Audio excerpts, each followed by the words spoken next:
Assalamu alaikum, kusoo dhawaada beertayda. Today is vlog number 2 for Ramadan in my garden. And meesha waxaan nii karin lahaa aan horta cunto karis ma aqaani, laakiin waa ogtihiin my whole waxay saameynay hooyada dhahda. You know, so channel cake is about beertayda and qabo maanta na soo galay, and then I think I wanted to start a lot of flowers rabina banaankan ku bilaabo April markii la gaaro, laakiin qabo barafa maanta arkay. Waxaan jeclahay inaan beero ubaxyaasha oo butterflies keenayaan oo shinnida keenayaan for shinnida maxay keentaa shinnida carafta soo raadsanaysa, but also pollination, that's the word, because meesha qudaarta aan ku beernayo ubaxyaashaaneed oo shinnida markii ay taabtaan, that helps with the pollination to produce more vegetables, more flowers. So waxaa kaloo jeclahay inaan beero ubaxyaal oo shimbiraha ay soo raadsanayaan. So waxaan jeclahay insha Allah marka barakoonka barxadda banaanka markaa fadhino, the butterflies, the birds, you know, all those are things that aan jeclahay inaan beerayaasha aan ku arko. Beerayaasha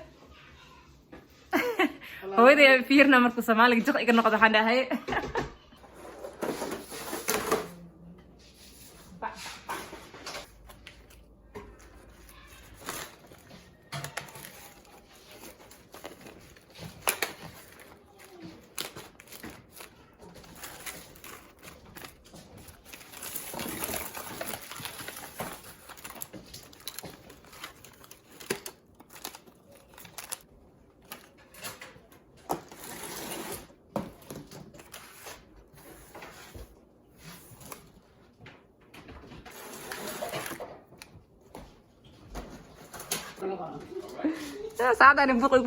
So all of the butterfly ones, nama arkino halkaan kooda buuxinaya this box. I think I cut it in half so that I know how many measures. And then I'm gonna take a couple of these and plant them over there. So waa ogtihiin meesha traygan waxa igu jirto 72 plants. So kow laba saddex afar shan lix, kow laba saddex afar shan lix. So adkanate or half kanate is about 36 plants. So 36 different plants, 36 different plants. Quanete 36 different plants. And then I want to start quanete over here.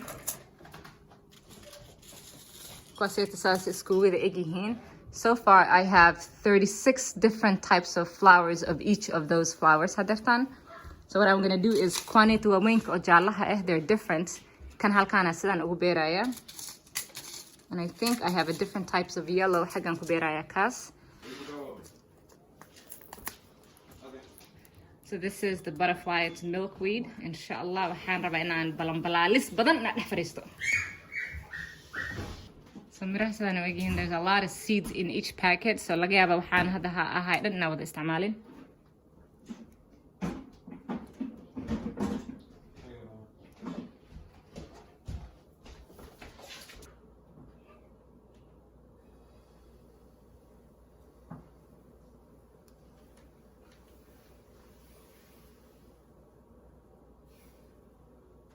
So meshaan dhan one packet basaba saarman. So I'm gonna save this for outside next time.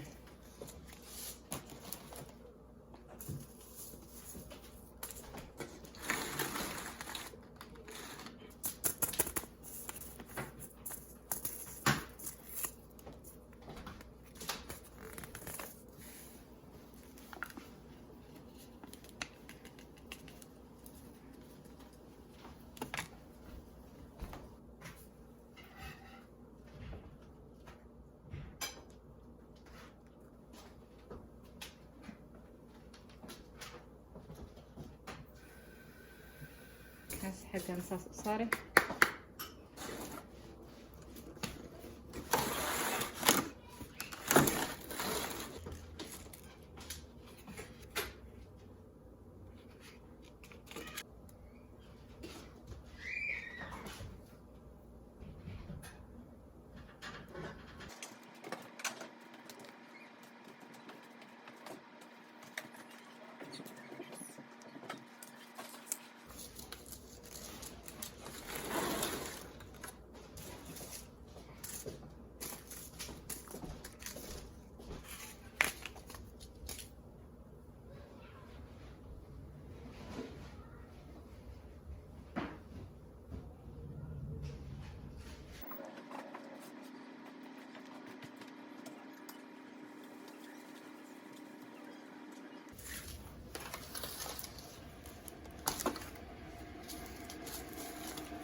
So godkiiba waxaan gelinaa maybe 3 or 4. So hadhowta markay caleemaha soo weynaanayaan aan kala bixbixin doonaa kala fogfogeenayaa.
Yeah. No, I put in the recycling.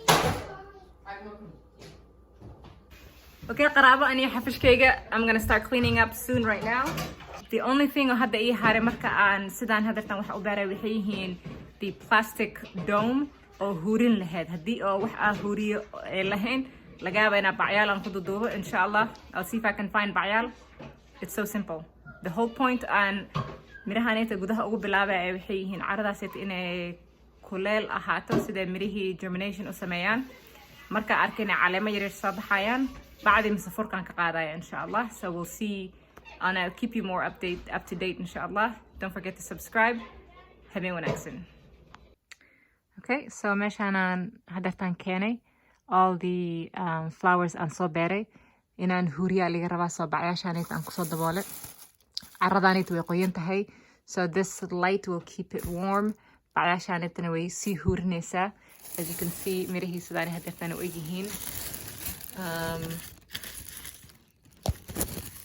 Every couple days oo imaan doonaa mise tomorrow oo imaanaya aan fiirinaya inshallah in ma arkino si fiican u hurayaan. So at the end of the day bacyaashaanayt inay si fiican u daboolnaadaan laga rabaa.